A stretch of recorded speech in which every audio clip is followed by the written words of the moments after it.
Bom, hoje nós vamos pregar sobre o tema da nossa mensagem, a capacidade de conhecer a vontade de Deus. Deixe sua Bíblia aberta aí em 1 Timóteo, no capítulo 1, nós vamos ler inicialmente o verso 19, e depois nós vamos ler uma série de outros textos bíblicos, para a gente meditar nesse tema essa noite.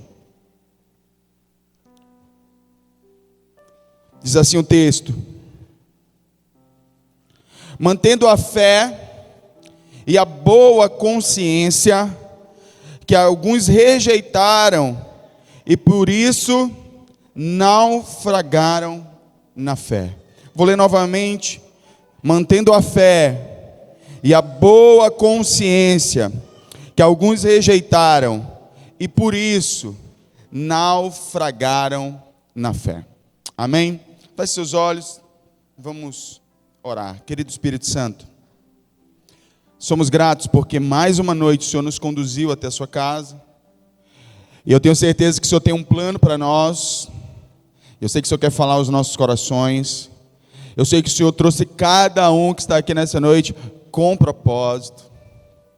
O Senhor trouxe cada um que está aqui nessa noite, Pai, para ser edificado, tocado, transformado pela sua palavra. E nós lhe pedimos que tudo aquilo que se levanta contra este propósito caia por terra em nome de Jesus. Que essa noite o Senhor, assim como o Senhor já foi, a liberdade do Senhor estava nos louvores, esteja agora, continue agora, durante a palavra, em nome de Jesus. Amém? Bom, eu estava em casa essa semana, eu estou meditando no livro de Timóteo. E aí eu li esse texto de versículo 19 de 1 Timóteo e fiquei muito intrigado com essa parte onde Paulo diz, mantendo a fé e a boa consciência. E eu fiquei pensando o que seria uma boa consciência. Então eu fui atrás de tentar entender o que era uma boa consciência. E aí eu percebi que existem vários outros textos que Paulo fala a respeito dessa boa consciência. Por exemplo, aí mesmo no capítulo 1, no versículo 5, quando Paulo vai falar sobre o objetivo dessa carta, dele ter escrito essa carta para Timóteo, ele diz o seguinte: o objetivo desta instrução é o amor que procede de um coração puro, de uma boa consciência. Então, a instrução de Paulo para Timóteo, ela nasce dessa boa consciência. E vocês já vão entender por que o título da mensagem é capacidade de conhecer a vontade de Deus. Paulo então fala aqui, ele fala inicialmente, estou escrevendo. Essa instrução, essa carta, ela é fruto de um coração puro e de uma boa consciência. Depois ele vai falar a Timóteo no versículo 19 para ele manter a fé e a boa consciência. Em Atos 23:1, coloca o texto. Agora a partir daqui a gente vai compartilhar junto aqui. Paulo, fixando os olhos no sinédrio, disse: meus irmãos, tenho cumprido meu dever para com Deus com toda boa consciência até o dia de hoje. O que acontece? Paulo estava sendo questionado pelos judeus, porque Paulo havia feito uma afirmação que para os judeus era inaceitável, então ele foi levado, primeiro foi preso pelos romanos, depois descobriram que ele era um cidadão romano, ele não podia ser preso como cidadão romano, então pegaram ele e entregaram para os judeus. Falaram, olha, eu não sei qual é o problema que os judeus têm com você, mas vamos entregar você para os judeus. Aí quando ele chega diante do sinédrio, que era uma espécie de parlamento dos religiosos mais poderosos, ele diz isso aqui para eles: olha, meus olhos, eu estou fixando os olhos, Paulo fixando os olhos no sinédrio disse: meus irmãos, tenho cumprido meu dever para com Deus com toda boa consciência, a mesma boa consciência pela qual ele escreveu a Timóteo, a mesma boa consciência que ele diz para Timóteo manter na vida dele. Um pouquinho mais, em 2 Coríntios 1:12, ele vai falar também dessa consciência. Ele diz o seguinte, 2 Coríntios capítulo 1, versículo 12. Deixa eu abrir aqui.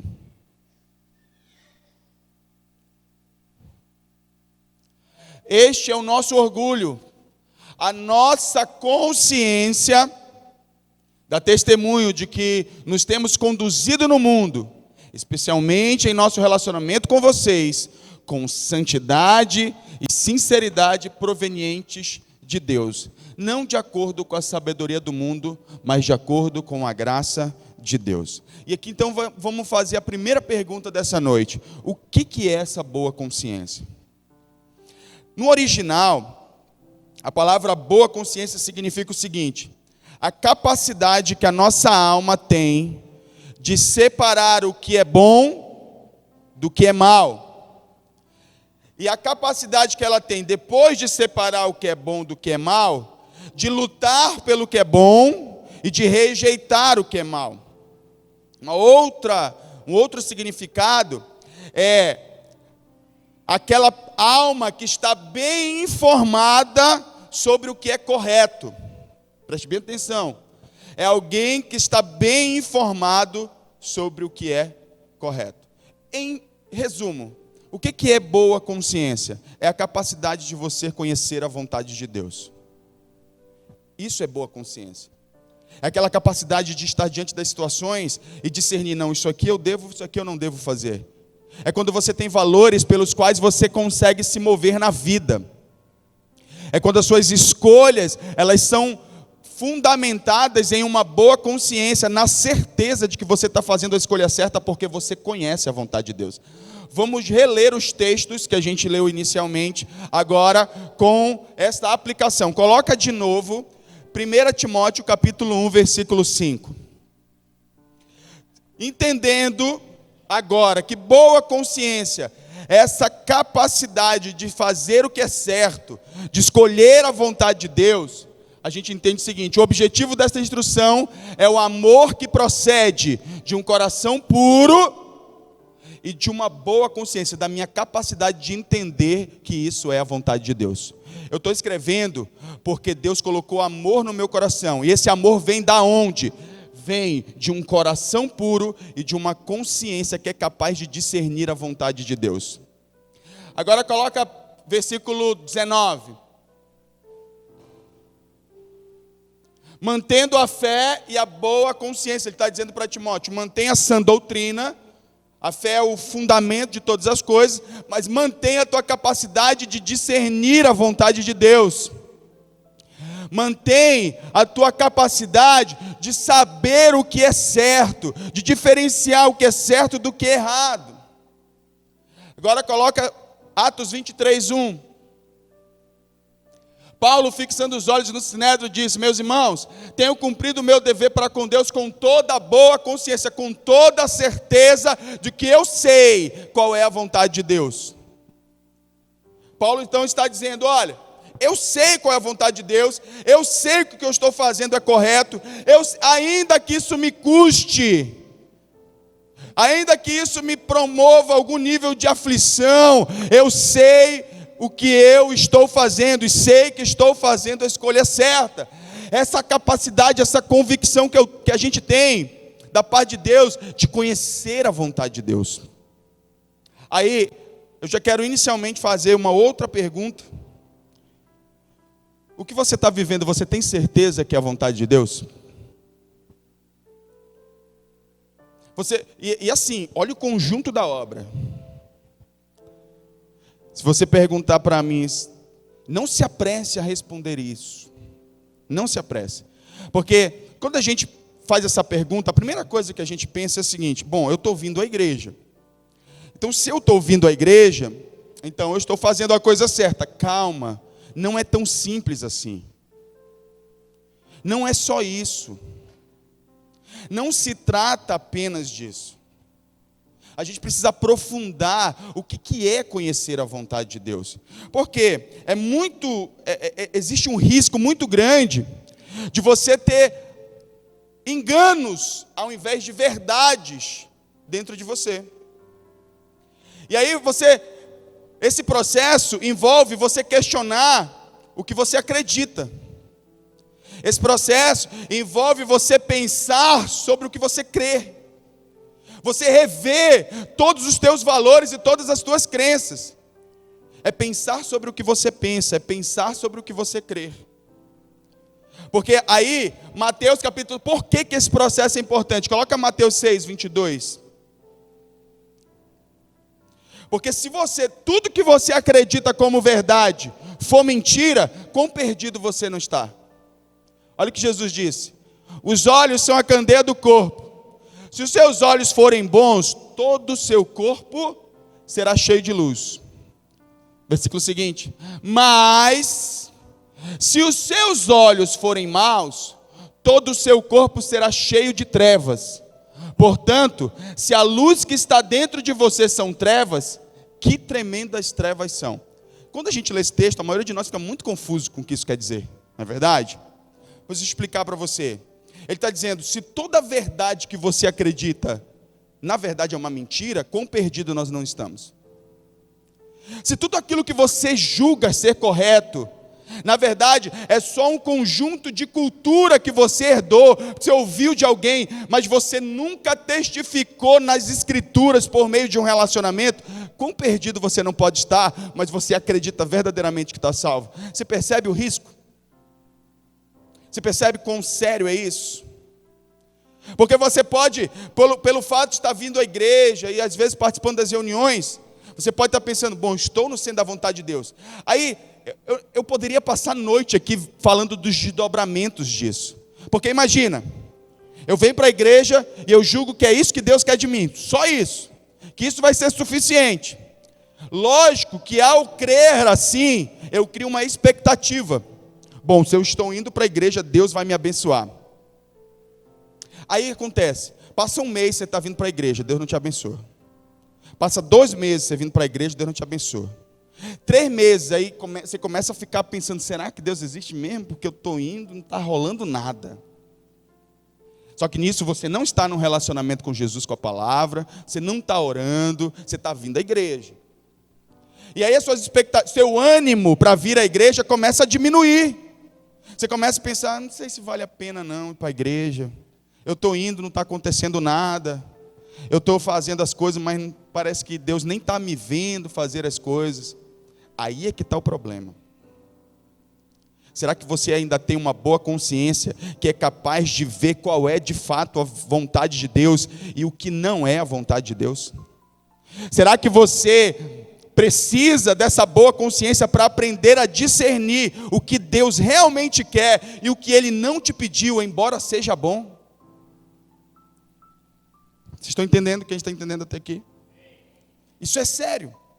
Vou dar um exemplo para vocês. Coloca Filipenses 3:8. Talvez a maioria daqui conhece a história do apóstolo Paulo. O apóstolo Paulo disse o seguinte, Filipenses 3:8. Bora lá, vamos agilizar o negócio. Filipenses 3:8, já? Mais do que isso, presta atenção. Considero tudo como perda comparado com a suprema grandeza do conhecimento de Cristo Jesus, meu Senhor, por quem perdi todas as coisas. Eu as considero como esterco para poder ganhar Cristo. Eu tenho certeza que quando você lê esse texto, a sensação que você tem é de que Paulo está falando da vida dele de pecado. Que ele abandonou o mundo e agora ele quer conhecer Jesus. Ele conheceu Jesus e é tudo maravilhoso. Mas não é disso que Paulo está falando. Paulo não está falando da vida dele no mundo. Paulo nunca teve uma vida no mundo, para você ter noção. Ele nunca foi um mundano, como a gente conhece. Paulo sempre foi um crente, um religioso. Ele sempre foi da igreja. Eu vou colocar nesses termos, talvez fique mais claro para você. Paulo sempre foi da igreja. Como é que alguém que sempre foi da igreja consegue dizer um negócio desse? Por que alguém que sempre foi da igreja, ele diz isso? Não, eu considero tudo como perda. Vamos ver o que ele considera como perda? Volta uns versículos antes. Bota a partir do verso 1 aí. Bota do 1. Finalmente, meus irmãos, alegrem-se no Senhor. Escrever de novo as mesmas coisas não é cansativo para mim, é uma segurança para vocês. Versículo 2. Cuidado com os cães, cuidado com esses que praticam o mal, cuidado com a falsa circuncisão.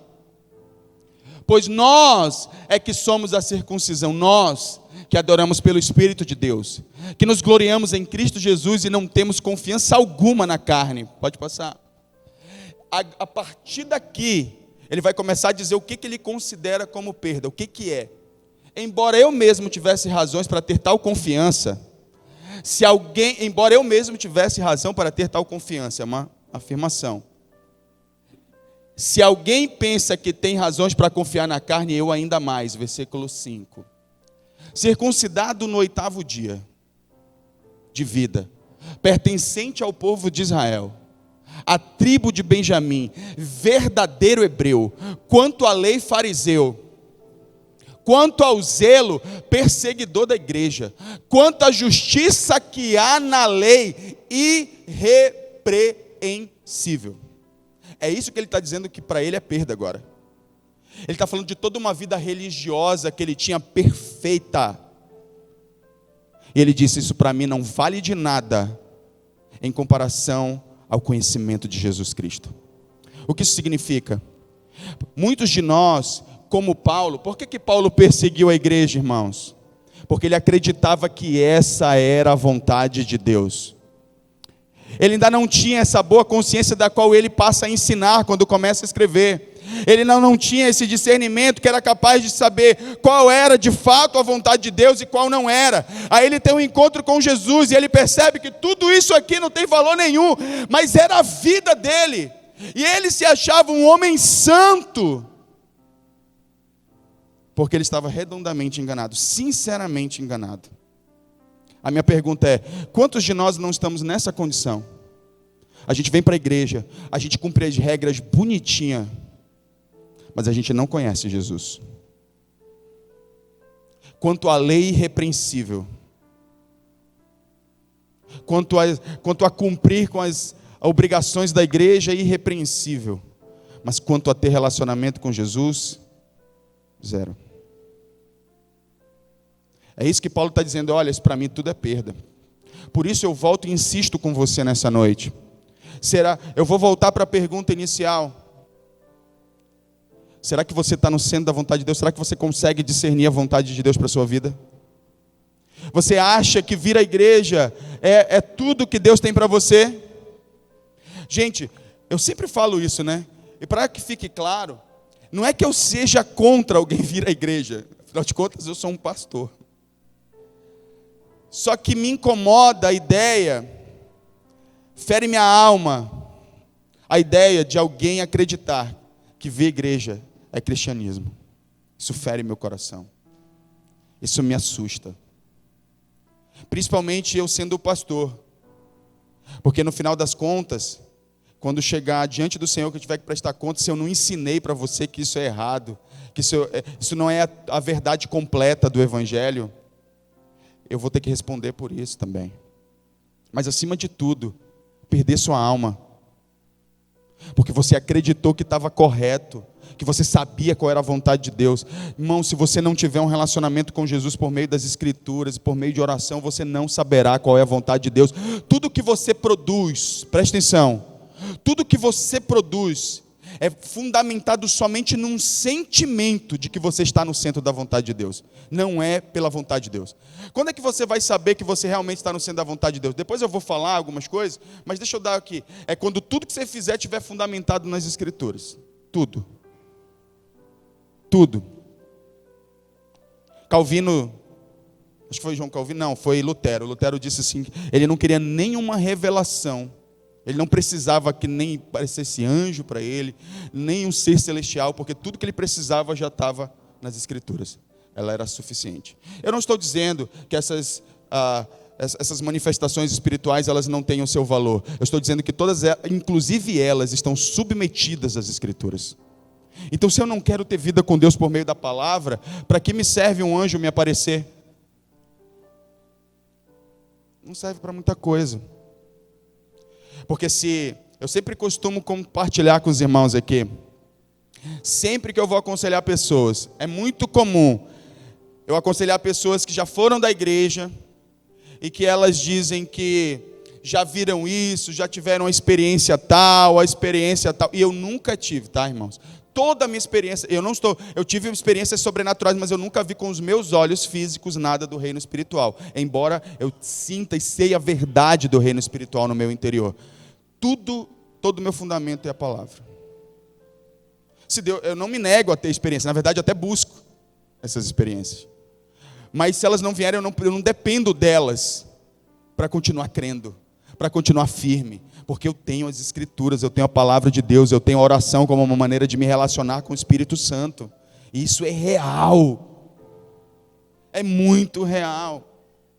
E aí eu volto para a meditação aqui, é que muitas das vezes a gente está muito enganado a respeito do que é a vontade de Deus. Porque, irmãos, eu estou vendo essa capacidade que a gente está perdendo como igreja de perceber qual é a vontade de Deus e qual é a não a vontade de Deus. Está tão escancarado, por exemplo, que tem certos pecados que foram normalizados. Chamar palavrão por crente. Irmãos, tem crente que normaliza isso. Não, é porque, sabe, não, às vezes sai, às vezes... Não, meu irmão. A boca fala do que o coração está cheio. É porque o coração não foi tratado do que a boca está falando. Não é normal. Continua. Não perde a boa consciência, a capacidade de lutar pelo que é bom, pelo que é vontade de Deus, e rejeitar o que é mal. Vida cristã, não existe um ápice onde você chega e diz assim, bom, cheguei. Não, por isso que Paulo disse a Timóteo, mantenha boa consciência, mantenha a capacidade de continuar reconhecendo a vontade de Deus até o final da tua vida. E de lutar pela vontade de Deus até o final da tua vida. Porque o que vai acontecer se a gente não tiver uma boa consciência, capacidade, nós vamos chamar de capacidade de reconhecer a vontade de Deus. Quando você perde a capacidade de reconhecer a vontade de Deus, você sabe o que vai acontecer? Você vai criar a sua própria teologia, suas próprias verdades. Nós vivemos no mundo da pós-verdade. O que é a pós-verdade? A pós-verdade, que a verdade é aquela que eu sinto, não é aquela que está escrita. Irmãos, a Bíblia é nossa regra de fé e conduta. Ela é infalível, inerrante, ela é suficiente, ela é que deve nortear e determinar a nossa vida, não nossas emoções, não nossos sentimentos, as Escrituras. O que acontece nessa geração? Por isso que eu estou dizendo, por que Tiago disse assim, sede praticantes da palavra e não apenas ouvintes, lá em Tiago capítulo 1, 22, se não me engano. Se eu estiver errado, depois você me corrige aí. De vez em quando me falha a memória. Porque ele está dizendo o seguinte, olha, quando a gente ouve a palavra de Deus, a gente tem uma falsa sensação de que a gente está no centro da vontade de Deus. Não, estar no centro da vontade de Deus tem a ver com a prática das Escrituras. Não como eu me sinto a respeito das Escrituras. Não é porque, às vezes a gente lê a palavra e diz, essa palavra é linda e me fez chorar. Maravilha, ótimo que gerou quebrantamento, mas se não gerou atitude, não é suficiente. Se não te levou a separar o que é certo do que é errado, a uma boa consciência e lutar pelo certo, não serve. Quando estão entendendo o que eu estou dizendo? Diga amém. O resultado de tudo isso, coloca de novo 1 Timóteo 1,19. Por que é importante a gente entender isso? Porque o resultado final disso e por isso, naufragaram na fé. É as pessoas se afastarem. Se esfriarem ao ponto de voltarem para a prática do pecado. Por quê? É porque Deus não tinha um plano na vida dela? Não. Não é isso não. É porque você não lutou para conhecer a vontade de Deus, de verdade. E aí você viveu por aquilo que você acha, você tem uma impressão do que é a vontade de Deus. Quer ver? É muito comum eu conversar com cristãos e ouvir coisas que não estão nas Escrituras. De a gente muitas vezes acreditar em coisas que em lugar nenhum das Escrituras está escrito. A gente perde alguém sem Jesus, da nossa família, que a gente ama, o que a gente faz? A gente vai tentar criar toda uma estrutura para dizer que ele foi salvo, porque a gente quer acalmar a nossa consciência. Lógico, eu estou falando de pessoas que estavam vivendo na prática do pecado. A gente sabe, a pessoa viveu na prática do pecado, e aí morreu. Aí o que eu vejo nos cristãos? Tentando encontrar uma maneira de suavizar isso para si mesmo, criando sua própria teologia. E isso a gente vai criando para tudo na vida. Aí, vou dar um outro exemplo. Não tem crianças, eu imagino que as crianças estão aqui na salinha. A pessoa, ela tem problemas sexuais compulsivos. E aí ela gosta de praticar sexo anal. Aí ela vai tentar criar uma própria teologia para justificar o pecado. Ela vai dizer, não, é porque isso, é porque não está escrito não sei aonde, está escrito de determinada forma.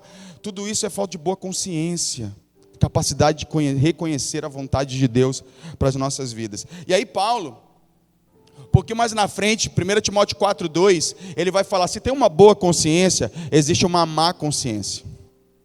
E qual é a má consciência? Paulo fala em Timóteo 4,2. Tais ensinamentos vêm de homens hipócritas e mentirosos, que têm a consciência cauterizada. Volta um pouquinho, só para vocês terem uma noção. Quem é a galera da má consciência? Essa galera aqui, ó.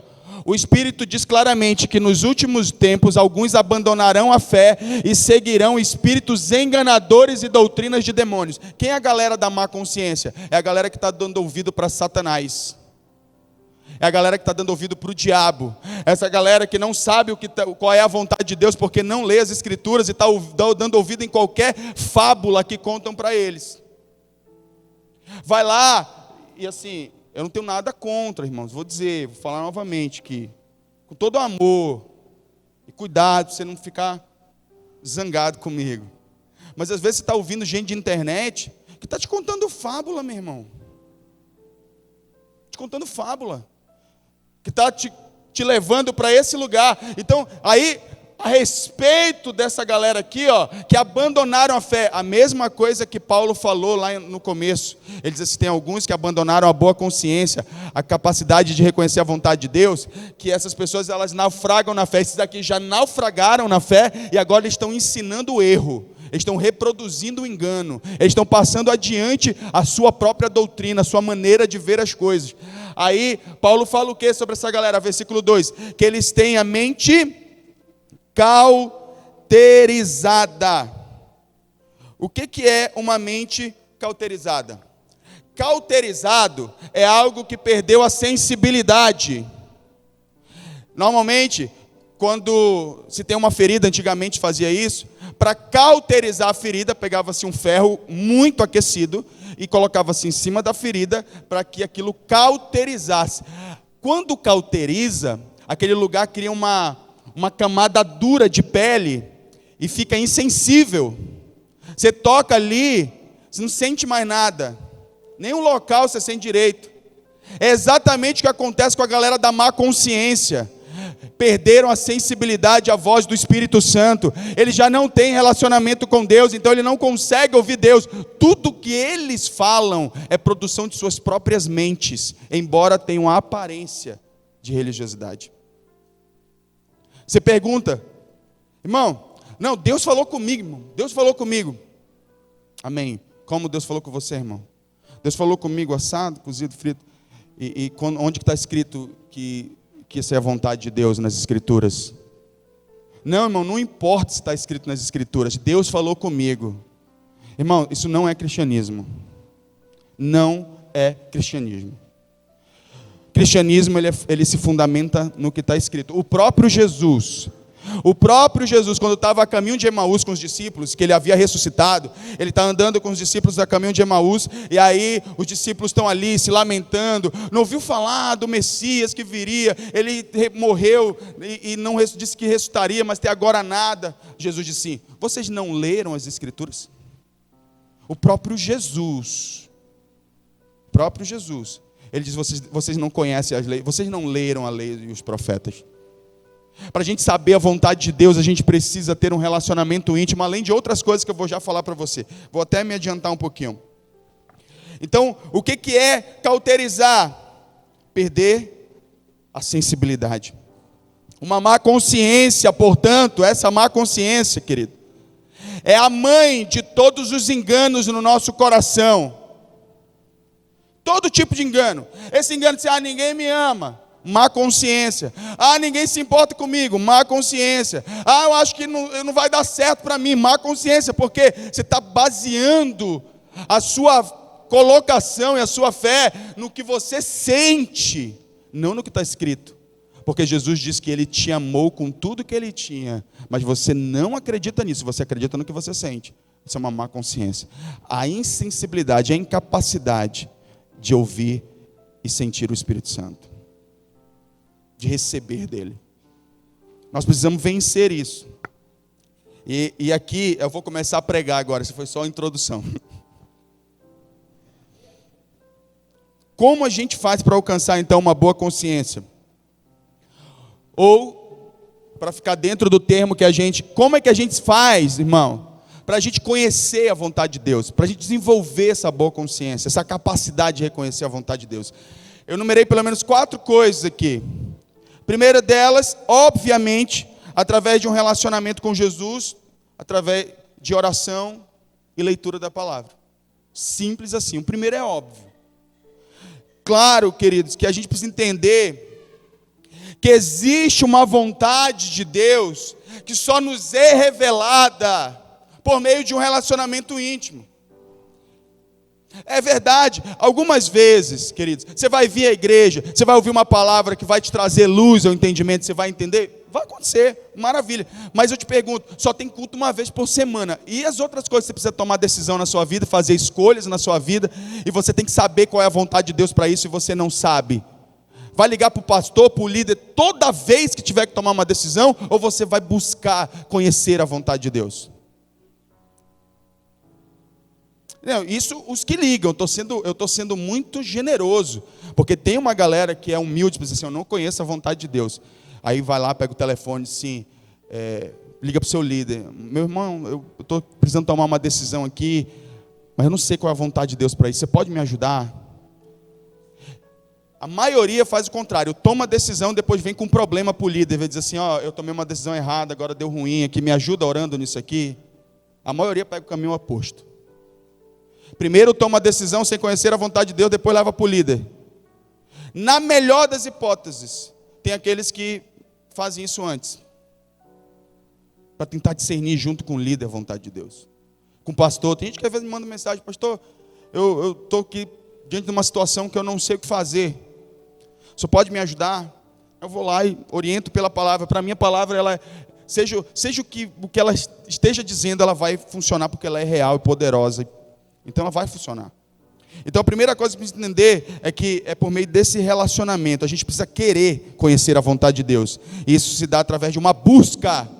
Busca, diga busca. Diga mais forte, busca. Você tem que buscar a Deus.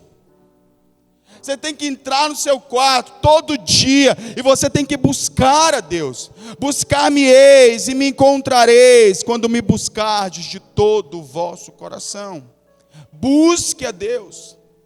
Busque conhecer a vontade de Deus. Busque discernir a vontade de Deus para a sua vida.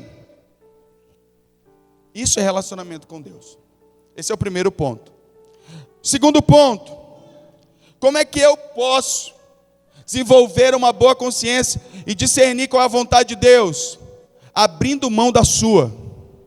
Porque enquanto você estiver concorrendo com Deus, esquece, Deus não vai entrar nessa guerra contigo não, meu irmão. Você quer controlar, Ele vai dizer controla. Enquanto você não ceder e não sair do controle, Deus não assumirá o controle. Porque Ele não vai violar o seu direito de fazer escolha.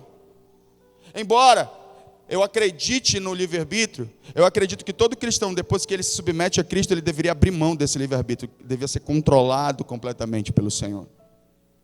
Ele deveria, é mais ou menos assim, eu vi uma vez um pastor contando uma história, que ele disse assim, o filho dele estava dirigindo, Estava indo para um determinado lugar, e aí tinha uma bifurcação, dois caminhos. E aí ele disse: pai, qual caminho eu escolho? Aí o pai dele disse assim: não vou te dizer qual caminho você vai escolher, não. Eu vou te dizer o que pode acontecer ao escolher um desses caminhos. Aí ele disse: depois você pegar essa rua, vai acontecer isso, isso e isso. Se você pegar essa rua, você vai enfrentar isso, isso e isso. Agora, quem decide é você. Aí o filho ficou assim: não, pai, mas eu queria que o senhor escolhesse por mim. Ele disse: eu não vou escolher por você. Aí ele mudou, ele disse: deixa eu mudar a pergunta. Como eu sei que o senhor me ama, e eu sei que o senhor quer o melhor para mim, eu abro mão do meu direito de escolha, eu quero escolher o que o senhor escolheria. O que o senhor escolheria? Aí o pai dele disse: rapaz, você é esperto. Aí o pai disse: eu escolheria isso aqui. É a mesma coisa que a gente tem que fazer com Deus. Todas as vezes que a gente tiver que tomar uma escolha na vida, o ideal é a gente, ao discernir a vontade de Deus, o cristão seria dizer assim: Senhor, embora a gente possa dizer para Deus o que a gente quer, a gente poderia no final das contas dizer: Deus, mas eu queria escolher o que o Senhor escolheria. O que o Senhor escolher é o que eu escolho para mim também. Porque eu sei que o Senhor me ama, eu sei que o Senhor não vai me colocar numa enrascada. Eu sei que o Senhor não quer o meu mal. O que quer que aconteça nesse caminho, eu sei que é melhor para mim, porque é o caminho que o Senhor escolheria. E aí isso nos faria aprender a discernir a vontade de Deus, quando a gente abre mão das nossas próprias vontades. Coloca aí Tiago capítulo 4, versículo 13. Olha só o que Paulo diz no livro de Tiago: ouçam agora, vocês que dizem: hoje ou amanhã iremos para esta ou aquela cidade, passaremos um ano ali, faremos negócios e ganharemos dinheiro. Vocês nem sabem o que acontecerá amanhã. Que é a sua vida? Vocês são como a neblina que aparece por um pouco de tempo e depois se dissipa. Em vez disso, deveriam dizer: se o Senhor quiser, viveremos e faremos isto ou aquilo. Agora, porém, vocês se vangloriam das suas pretensões. Toda vanglória como essa é maligna. Se a gente não abrir mão do nosso orgulho para Deus controlar a nossa vida, a gente nunca vai saber qual é a vontade de Deus. Nunca. Porque a gente vai sempre ficar baseando as nossas escolhas, nossas decisões, naquilo que a gente acha que é a vontade de Deus. Porque quem está no controle somos nós. O Tiago está falando aqui para uma galera que se arrogava de dizer: eu vou fazer tal coisa. Ele disse: olha, essa vanglória, ela é maligna. Essa mania de você dar destino e definir as coisas na sua própria vida é maligna. Não, eu quero que seja assim. Quando o apóstolo está ensinando, o certo seria: se Deus quiser ser assim. Jesus nos ensinou isso lá no Getsemane. Jesus está lá no Getsemane orando, e ele diz: Senhor, se possível, passa de mim esse cálice. Contudo, não seja feita a minha vontade, mas sim a tua. Jesus está ali nos ensinando, querido, que a gente precisa fazer escolha a partir da vontade de Deus. Jesus estava dizendo: Senhor, se tiver uma outra maneira de fazer as coisas, eu gostaria muito de fazer. Entretanto, eu estou sujeito à sua vontade. E aquilo que o Senhor determinar, eu estou pronto para acatar. Você nunca saberá qual é a vontade de Deus enquanto você ainda estiver no controle da sua vida. Enquanto você não ora, você vai fazer faculdade, não ora. Vai casar, não ora. Vai mudar de cidade, vai fazer qualquer coisa. Não ora para fazer nada, ora. Nada. Aí depois de fazer todas as escolhas sem orar, volta com os resultados para Deus, dizendo: Deus, só pode consertar aqui as coisas que eu fiz, porque eu fiz aqui um monte de escolha que deu errado. Agora Deus tem que consertar tudo. E ai de Deus se não consertar. É porque Ele não é bom, é porque não dá certo, é porque Ele não é fiel. Quando na verdade tudo que Ele queria desde o princípio era Ele dar o comando. Era Ele mostrar a direção. A gente precisa fazer isso. Você talvez precise fazer isso nessa noite. Entregar o controle da sua vida a Jesus. Parar. E quando eu falo de entregar o controle, eu não estou falando mais de reconhecer Jesus como seu Senhor. Embora a palavra Senhor signifique aquele que tem controle, que é dono. Mas a gente não age como se Jesus fosse o nosso dono. a gente age como se Jesus fosse o nosso servo. E Ele precisa atender às nossas necessidades. E é por isso que muitos naufragam na fé. Esse é o motivo de muitos naufragarem na fé. Talvez você esteja agora, nesse exato momento, com a sua fé debilitada, pensando em desistir, justamente porque Jesus não é teu Senhor, embora seja teu Salvador. Porque muita gente aceita Jesus como Salvador, mas não como Senhor. E existe uma diferença absurda. Eu quero a salvação dele, mas eu não quero o controle daquele que me salva. Não dá para ter uma coisa separada da outra. É pacote completo. Se você quer ele como Salvador, você vai precisar ter ele como Senhor da sua vida também. Então, nesse caso, a gente precisa viver o Evangelho e entender que a gente tem que buscar a Deus, abrindo mão das nossas vontades. Você chega na presença de Deus, Senhor, e quando eu digo abrir, não significa que você não possa dizer para Deus quais são as suas vontades. Senhor, eu gostaria que fosse assim. Entretanto, se não for possível, eu aceito sua vontade. Ponto. Sadraque, Mesaque e Abednego estão diante de Nabucodonosor, que está ameaçando eles de matá-los numa fornalha aquecida 7 vezes mais do que o normal.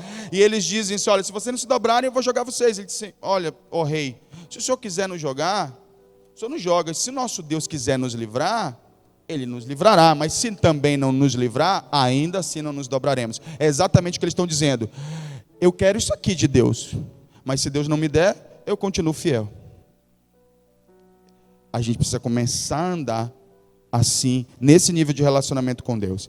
Terceiro ponto, para a gente conhecer a vontade de Deus, saber que a vontade de Deus nem sempre se apresenta no melhor cenário, mas se baseia na fé.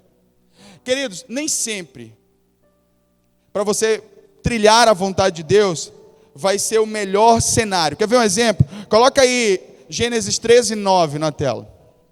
Olha só um exemplo. Aí está a terra inteira diante de você. Vamos separar-nos. Se você for para a esquerda, irei para a direita. Se você for para a direita, irei para a esquerda. Para quem não sabe do que se trata isso aqui, Abraão está com seu primo Ló, seu sobrinho, primo Ló. E aí ele brigaram lá. Deus já tinha uma ordem para ele se separar da parentela, mas resolveu levar o Ló. Deu problema. Todas as vezes que a gente tenta fazer as coisas, dá jeitinho nas coisas de Deus, dá problema. Aí ele está lá brigado. Abraão disse, vou resolver esse negócio. Ló, escolhe aí. De um lado tinha as campinas e do lado os carvalhais. Do lado terra verde, bonita. Do outro só pedra, deserto. Ló olhou, vou ficar com as campinas, vou me dar bem. Aí Abraão disse assim, escolhe o que tu quiseres. Aqui Abraão nos dá uma lição muito grande, porque não é a aparência das coisas que determina a vontade de Deus.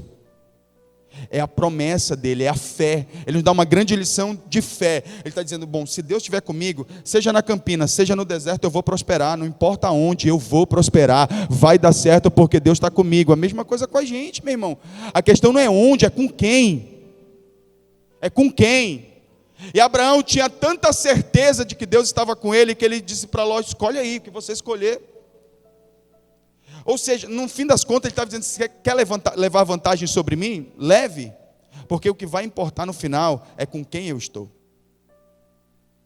Nem sempre a vontade de Deus vai ser a mais bela, a mais bonita, o melhor lugar, o mais confortável. E esse é um dos problemas de a gente aceitar a vontade de Deus. Eu vou já falar sobre conforto, porque é o quarto ponto. O problema de a gente aceitar a palavra de Deus é porque a gente quer sempre que isso seja muito perfeito. Existem cristãos que pensam assim, se está dando errado é porque é o diabo. Se está dando certo é porque é Deus. Poder te mostrar na Bíblia. Deus disse para Moisés, Moisés, fala a rocha para sair água. Moisés, ao invés de falar, bateu na rocha. Saiu água, deu certo. Só que nem tudo que dá certo, Deus está no assunto. Deu certo, saiu água, mas Deus disse assim, porque você me desobedeceu, não entrará na terra prometida. Nem tudo que dá certo, Deus está no assunto. Então, às vezes, A vontade de Deus, ela não vai colocar a gente diante de um cenário agradável, o melhor cenário, as melhores condições. Não, às vezes vai ser desafiador, às vezes você vai ser colocado diante de situações que vai provar a tua fé. Você só tem que ter certeza de que Deus está com você. Aí é que vem a boa consciência. Eu sei quem Ele é, eu sei que Ele me ama, as verdades de Deus estão enraizadas no seu interior. E aí você toma decisões a partir disso. E a última coisa, eu estava até, antes de falar sobre essa questão, estava sexta-feira, não, final de semana passado, estava orando, fazendo calendário da igreja. Aí a gente começou, junto com a liderança, a discutir um assunto sobre a gente fazer a coisa certa, sobre o preço que é a gente não fazer a coisa certa. Eu vou dar um exemplo mais prático meu aqui. Vou dar um exemplo, vou confessar um pecado. Foi um pecado, não foi assim com a intenção de pecar, mas eu pequei. Há alguns meses atrás, cortaram minha energia em casa, né? Aí eu liguei para lá, só tem que pagar, estava atrasado e tal. Tá bom, fui lá, paguei a energia.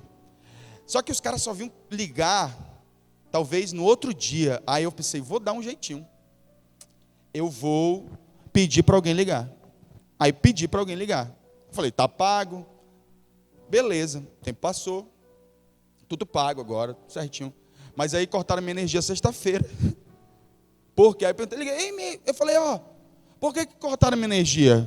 Tá tudo pago. Senhor, por autoligação. Aí eu fui para casa assim, Deus falando comigo, meu filho, nunca dê jeitinho para coisa, faça o que é certo. Vai voltar para você de um jeito ou de outro. Faça o certo, meu irmão. Faça o que é certo e pare de dar jeitinho na vontade de Deus. Às vezes a vontade de Deus, ela vem assim nesse cenário, né? Por vontade de Deus era eu passar uma noite sem energia, era o certo a fazer. Minha alma tinha que entender isso. E esperar o pessoal vir ligar. Aí eu não teria passado pelo que eu passei. Então, a vontade de Deus nem sempre vem nos melhores cenários. Pedir perdão de Deus, tá, irmãos? Eu pensei, nem vai ser pecado, já está pago, né?